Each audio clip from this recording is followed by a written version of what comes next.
আমরা অমুকের আদর্শের সৈনিক, আমরা অমুকের আদর্শের সৈনিক বলে যারা চিৎকার মারে, তাদের বোঝা দরকার আপনি যে নেতার পেছনে ঘোরেন সেই নেতা জীবনেও মদ খায় নাই, এ ব্যাপারে কি আপনি নিশ্চিত? ওই নেতা জীবনেও মিথ্যা কথা বলে নাই, এ ব্যাপারে কি আপনি নিশ্চিত? ওই নেতা জীবনেও ওয়াদা খেলাপ করে নাই, এ ব্যাপারে কি আপনি নিশ্চিত?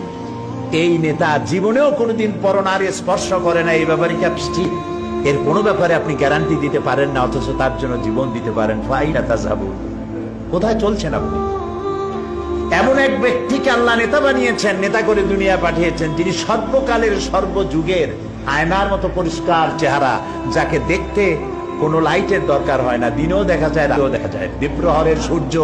দ্বীপ্রহরের সূর্য অন্ধ অবলোকন করতে পারে, সে চোখ দিয়ে দেখে না, কিন্তু অনুভব করে দ্বীপ্রহরের একটা সূর্য উঠেছে, যার তাপ এসে তাকে বলে দেয় এখন দুপুরের রোদ, চৈত্র মাসের দুপুরের রোদ।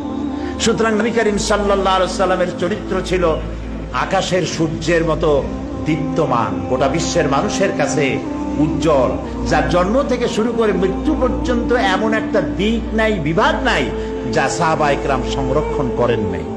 জীবনের সবকিছু লিপিবদ্ধ হয়েছে। আপনি কোন নেতা পাবেন এমন বলেন, একজন নেতার নাম বলেন যার লেখাপড়া জন্ম, লেখাপড়া মৃত্যু, আর জীবনের রাজনৈতিক কয়েকটা বক্তৃতা, এছাড়া আপনি কি জানেন? আর বইতেই বা কি লেখা আছে? নবী করিম সাল্লাল্লাহু আলাইহি ওয়াসাল্লামের জীবনকে যারা সংরক্ষণ করেছেন, তার জীবনী যারা লিখেছেন, আসমাউর রিজাল, যারা তার জীবনী সংরক্ষণ করেছেন, কথা, কাজ এবং মৌন সম্মতি যারা সংরক্ষণ করেছেন, তাদের সংখ্যা হচ্ছে 1,00,000-এর উপরে।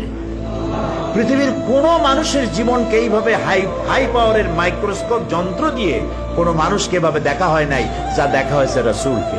শামাইলে তিরমিজি পড়েন, এটা বাংলা হয়ে গেছে, নামটা কি? শামাইলে তিরমিজি কিনে দেখেন, রাসূলের তুচ্ছ ঘটনাগুলিও সেখানে, তুচ্ছ কাজগুলিও, এগুলি তুচ্ছ বলছি যে গুরুত্বপূর্ণ নয়, এরকমের কেমনে দাঁত খেলাল করতেন, কেমনে হাসতেন, কেমনে বসতেন, কেমনে কাপড় পরতেন, কেমনে ঘুমাতেন, কিভাবে তিনি কথা বলতেন, কিভাবে দাঁড়াতেন, কিভাবে কোনটা কিভাবে কি করতেন, প্রত্যেকটি জিনিস লিপিবদ্ধ হয়েছে, একটি জিনিসও বাদ পড়ে নাই, সব লিপিবদ্ধ হয়েছে। পৃথিবীতে এই রকমের কোন মানুষ, এরকম কোন নেতা পৃথিবীতে আর আসে নাই। মুহাম্মদ রাসূলুল্লাহ সাল্লাল্লাহু আলাইহি ওয়াসাল্লাম গোটা পৃথিবীর সর্বশ্রেষ্ঠ মহামানব, তার জীবনকে সংরক্ষণ করা হয়েছে পৃথিবীর মানুষকে এই পথে পরিচালিত করার জন্য।